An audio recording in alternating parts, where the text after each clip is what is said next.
Hello my beautiful gems, welcome back to my channel. I am Kibibi from Kibibi La Vie.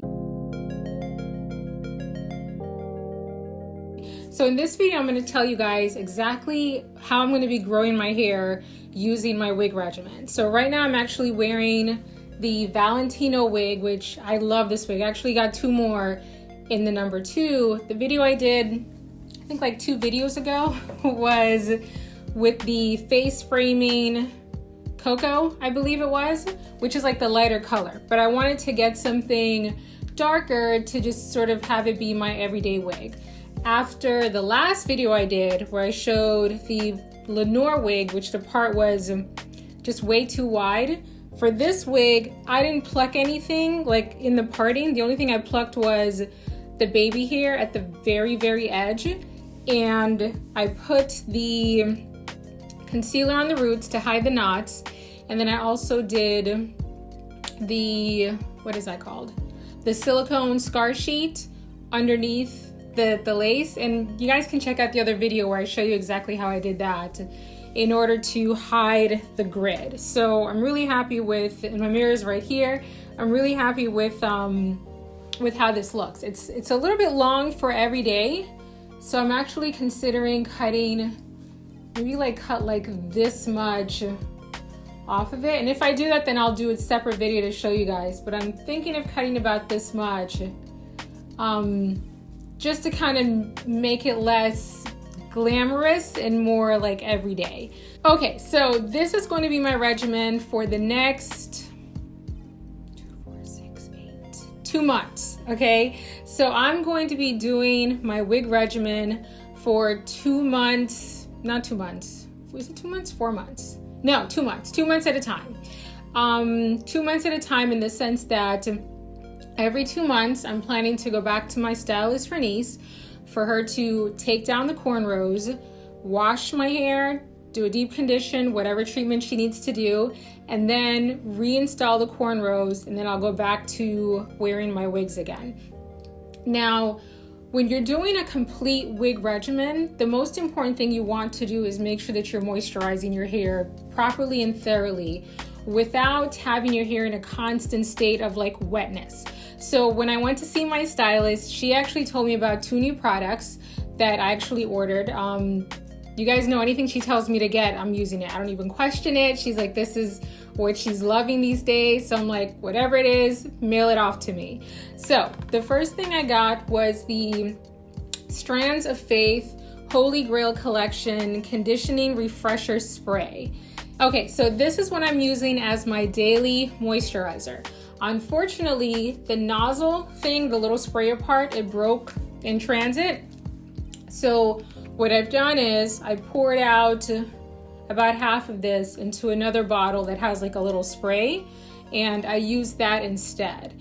I did pay for this myself, but because it was like, I got 2 bottles of this and I got 2 bottles of another product, and then I also paid for the service. So I'm not really sure exactly how much this cost on its own, but I will ask her, and I will link the information on where you can buy this in the description bar below.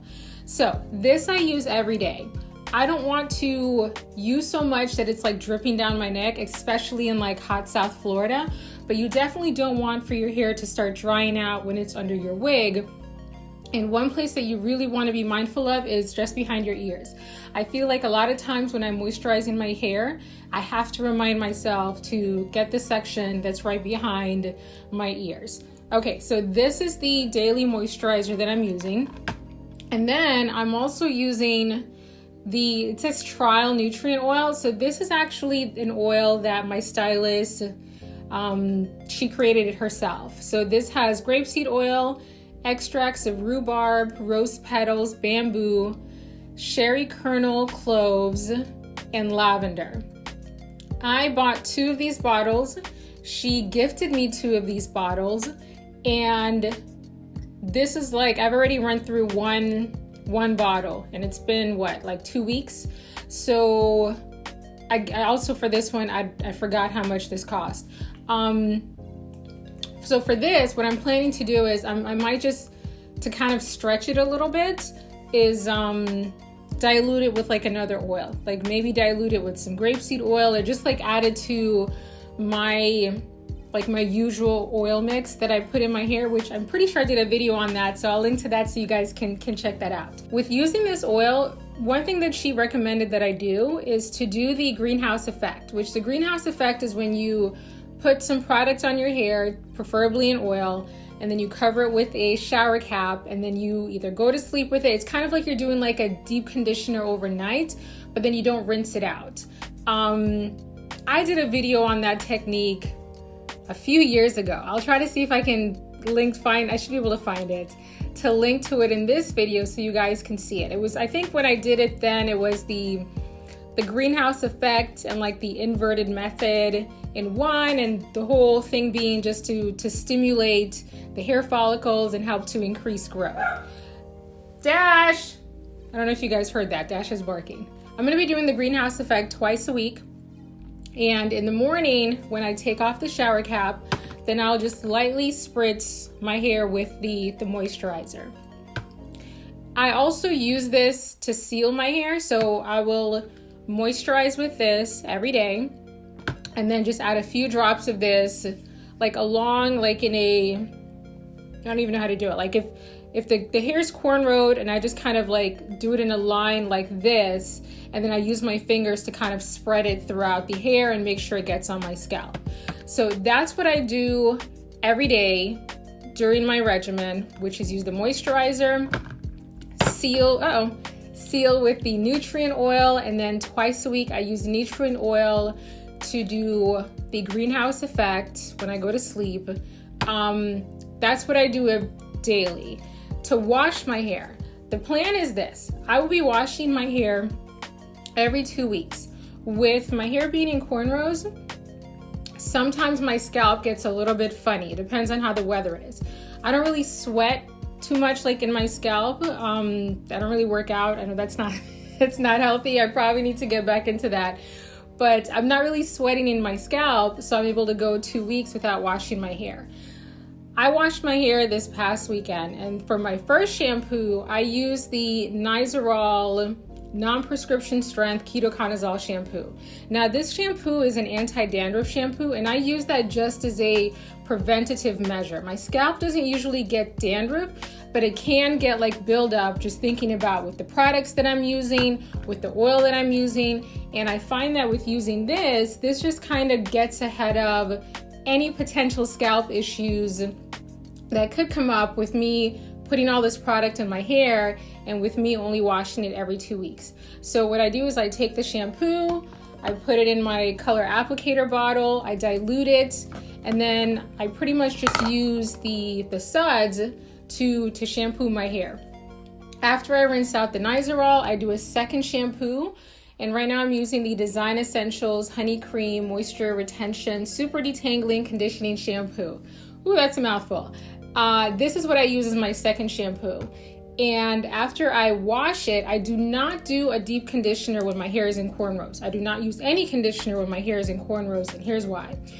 When your hair is in cornrows, you don't want to have conditioner potentially like stuck underneath the braids, because that's going to irritate your scalp, that's going to make it get itchy, and that's going to potentially lead to flakiness and other problems that we don't want to have. So since it's harder for you to kind of rinse out the conditioner when your hair is in cornrows, instead I just focus on using my leave-in conditioners. So I will only shampoo. I use a towel to wrap my hair, and then I'll also take the towel to squeeze along each of the cornrows to make sure everything is thoroughly dry. And then I do a very light spritzing of my liquid leave-ins, and I give that a chance to dry completely before I moisturize it again. The reason it's really important for you to make sure your cornrows dry, 100%, like completely dry. If your cornrows are wet and it never get a chance to dry, then you run the risk for bacteria starting to grow, and then it's gonna start to smell, which we don't want that. So in order to avoid that, I cover it with a towel. I go to sleep on a towel, with a t-shirt, everything, to make sure it gets completely dried. And then the next day is when I'll start my routine again of moisturizing and sealing with the oil. that's it. That's what my regimen's going to be. So it's going to be moisturizing every day. I will shampoo it at week 2, week 4, and week 6. Week 18 is when I'm going to go back to, not 18, week 8. Week 8 is when I'm going to be going back to Reniece for her to wash my hair and redo the cornrows. 2 weeks before she does that, I cannot wash my hair at all. Because what tends to happen is if you get your hair wet, like 2 weeks before the takedown, it just causes like tangles, it just causes a lot of problems. So I have to make sure that the cutoff point is 2 weeks before I do my takedown. I have to do my last shampoo at week 6 and then just moisturize and do the greenhouse effect during the week until it's time for week 8. That's all I'm going to be doing for my regimen. I want to keep it super simple. I find that the more complicated you make things, the less likely you are to be consistent with it. And consistency is like magic when it comes to taking care of your hair and growing your hair longer. So yeah, so this is going to be my regimen. These are the products that I will be using. And then I'll just be doing that. I want to try to do that for the entire year. Like I really want to just commit to it.